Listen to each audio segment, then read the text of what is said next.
نجیب الله رستمزاده کارمند کمیسریت حربی نویای واسه که در صدمه با شرکت او 3 کس کشته شده بود در بیمارستان جان داده است.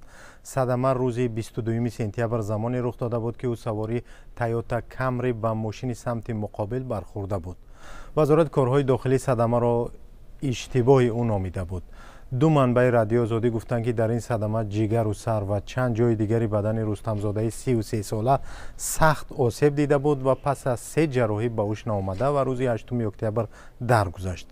او را در زادگاهش در شهر کلاب به خاک سپردند.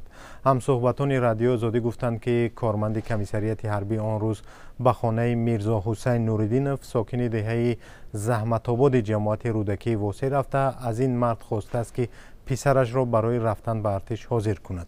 پسر این مرد که الکی برای رفتن به خدمت از تشخیص طبی گذشته بوده است اون زمان در سوخت بوده است. با گفته همصحبتان رادیو آزادی رستمزاده پدر و کلینی این خانواده را به خاطر فشار به این جوان را زودتر پیدا کردن میخواسته است با خود به کمیسریت حربی بیارد، ولی هنگامی با سرعت بلند راندن به صدمه دچار می شود. در این صدمه 3 نفر سوار ماشین اوپل کشته و رستمزاده با مسافران ماشینش از جمله پدر و کلینی جوانی دعوت شونده جراحت گوناگون می‌پردارند.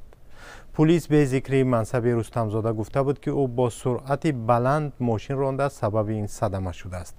تفتیش پرونده این صدمه پس از مرگ او قطع شده است.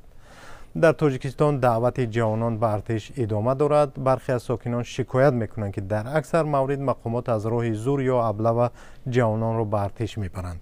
صدمه های نقلیاتی نیز در تاجیکستان افزایش یافته است که اکثرا سببهایشان با سرعت بلند و رعایت نکردن قاعده های حرکت در راه گفته میشوند.